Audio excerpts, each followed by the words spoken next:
My name is Justin Real. I'm the program manager for workforce development programs here at PG&E. Now I'm here to talk about probably our baby and our favorite, our PG&E PowerPathway program. I'm not sure, do you mind showing the slide deck or next slide?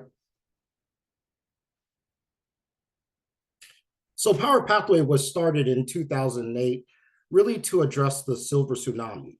And that was, frankly put, just needing to find entry-level employees here at PG&E and really to kind of fit the needs of our workforce, especially around our transitional age youth in the community and those that kind of didn't have the skills for some of our entry-level jobs.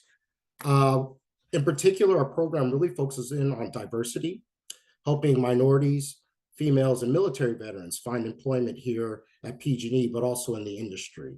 Also, we do a lot of work focusing in on local talent and recruiting from our local communities. Today is a classic day where a lot of our positions we train for are emergency first responders. So we want our employees to be local so that they can, of course, respond to outages, gas leaks, things of that nature in their local community. But also, of course, these folks understanding what it's like to be a PG&E customer and the work that it pertains to in their community. So for instance, here in the Bay Area, we want our employees that work in San Francisco to know what it's like to work on Market Street.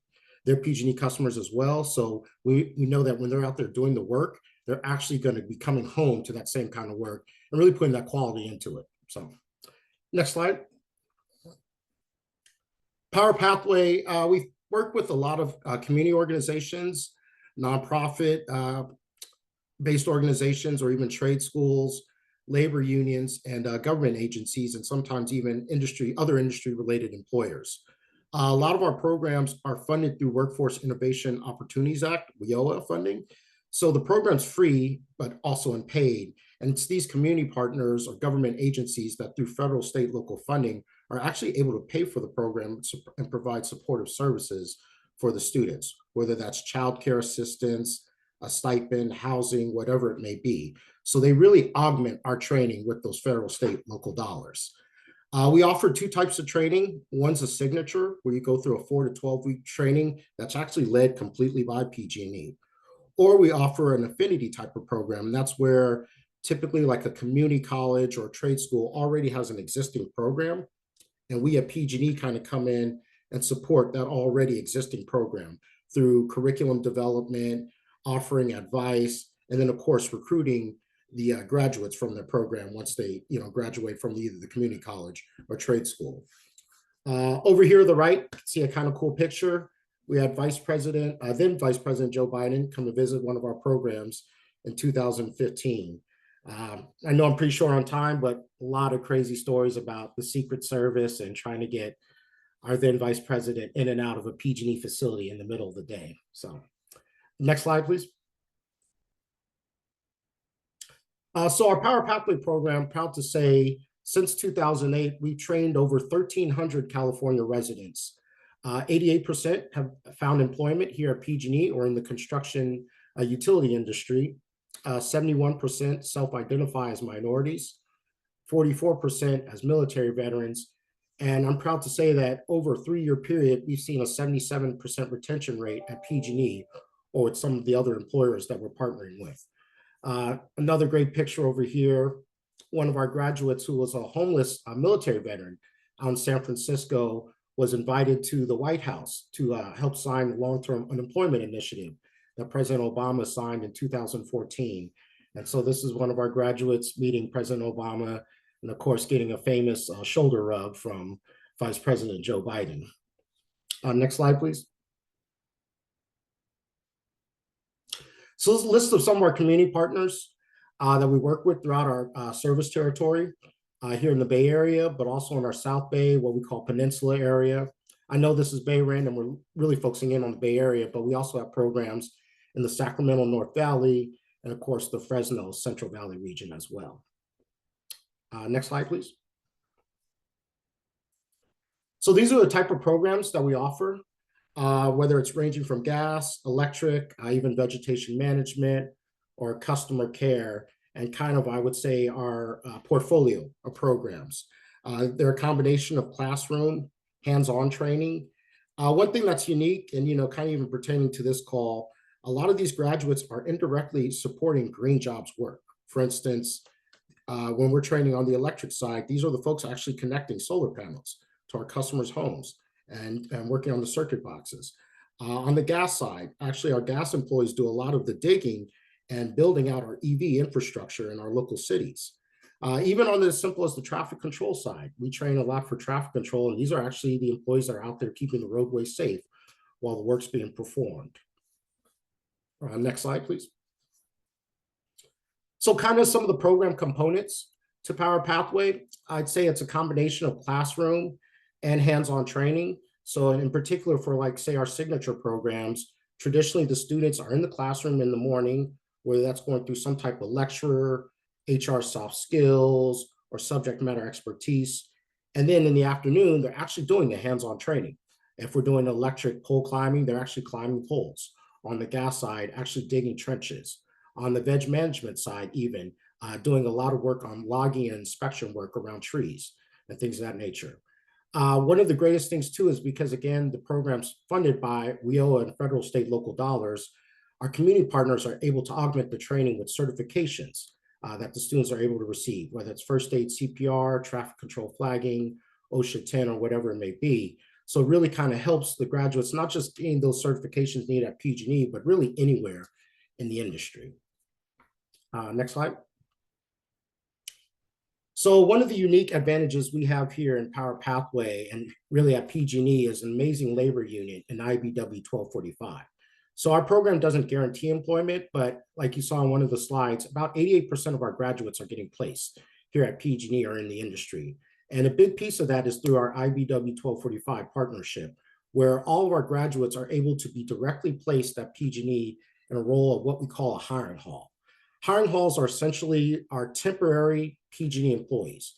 They're not full-time, but they're still PG&E employees. They can work overtime. They receive full wages, benefits, things of that nature. They're just not permanent. But what's great about that role is at any time within their hiring hall assignment, we can convert them to permanent without them ever having to interview or apply for the position. So it kind of gives our hiring leaders the ability to essentially try before they buy. But we've noticed this has been huge and a great benefit for a lot of, say, transitional age youth or folks who really didn't have the experiences. And if they were to apply for a job, say on our website, through the external website, they'd be going up against 500 applicants. And frankly put, it'd be very difficult for them to get an interview, let alone the job.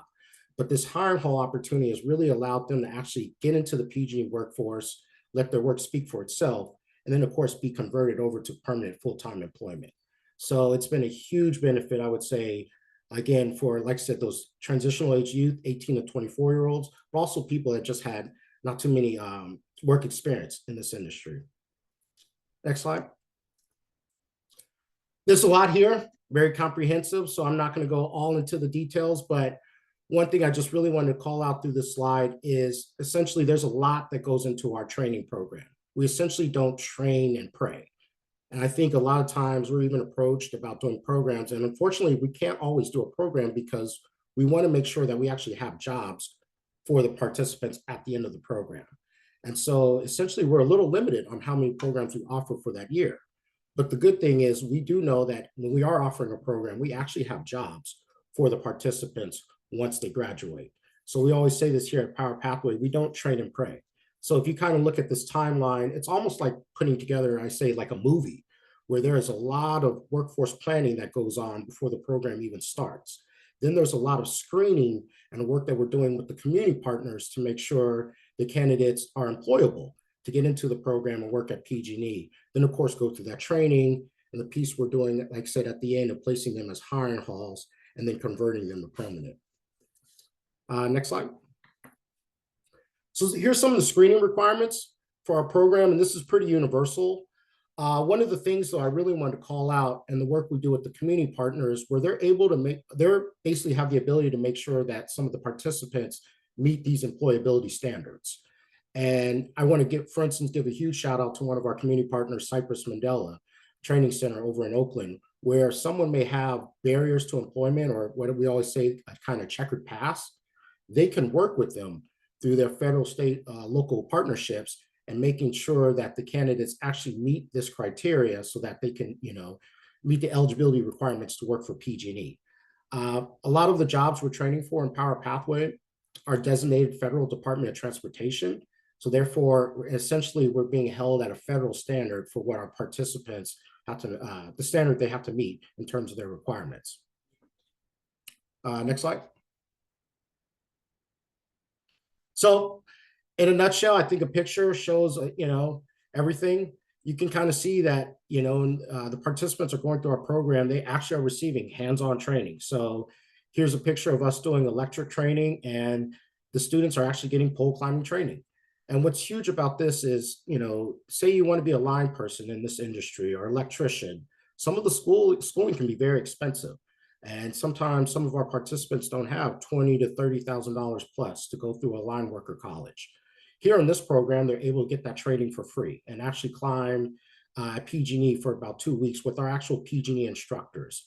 And even better about it, too, is some of our actual hiring leaders are the ones coming out teaching the training as well. So they're kind of fostering the students to kind of come into PG&E as employees. So what better way to have your own instructor also be your hiring leader and kind of mentor you into the PG&E workforce. Next slide. Again, another picture of some of our gas training. And you can see we're actually teaching, if you have little to no construction experience, we're teaching you the trenching standards, safety standards around OSHA, how to work with pneumatic and hand and power tools, things of that nature. And so you can see the students here learning how to install basically gas pipelines like they would do in the public right of way. Next picture, or next slide. PowerPathway, I've heard this a lot from the students, can essentially be almost like a semester of college, a lot of coursework, them studying a lot of standards and procedures that match up with both our federal, state, and local standards. And so they spend a lot of time, like I mentioned, in the morning, going through whether it's different standards, procedures that we have to do here at PG&E, and then of course in the afternoon, actually getting the hands-on repetitions on it. But you can see a picture here of them going through a module where they're learning some of the actual standards for working at heights and rigging. Next picture, please. Again, we're very lucky here at PG&E to have some of our PG&E facilities. We have a major facility up in Livermore, which all of our electrical training can be housed for, whether that's pole climbing, electricians, electrical technicians, things of that nature. And so the students are actually able to train at that facility, whether that's pole climb or work on, I would say, mock circuit breakers. They're not working on live electricity, but we're able to demonstrate what it would be like working on, say, like a circuit breaker. And then on the gas side, we have a facility up in Winters, California, near Vacaville. And same thing, we can actually simulate what it's like to work on a gas leak, to install, do something what we call, in what's being shown here, plastic fusion, where they're actually putting together plastic pipe to be put into the ground. So again, this is just a great demonstration of how the students are actually able to get some of that hands-on training if they have little to no experience in this industry. Next slide. So I'm proud to say we've had about 62 cohorts, trained over about 1,300 participants throughout California. And again, 88% of them have been placed here at PG&E. So you can see one of our graduating classes, and majority of these folks are out, they're actually working in the community, and many of them are working on a day like today, where that's responding to our storms, power outages, gas leaks. And again, like I mentioned, a lot of them are also supporting a lot of the indirect work on the green job side. These are the folks that are actually installing the solar panels that we're putting up, building EV charge stations out in our local communities. Another piece I didn't mention, electrical inspection, doing the work that actually going into homes, making sure that they're energy efficient and finding every possible way that our customers can reduce their bills. So I'm really proud to say that a lot of these graduates are starting to progress. We're now seeing about over 700 of those graduates still working at PG&E, and now they've actually formed an alumni network where they're actually going out into the community, going to high schools, being a guest speaker, being at career fairs, but then also working on their own professional development. They just had a program about a few weeks ago where they're working on financial literacy and having great discussions around making six-figure salaries, what to do with that money, how to buy a home here in the Bay Area. And so I'm really proud of the graduates. and the work that they're doing, and essentially starting to become ambassadors for the community and just really spreading this all throughout the community. I think this is the last slide, but maybe next slide. Yeah, last slide. So open to any questions that folks may have here on our Power Pathway program.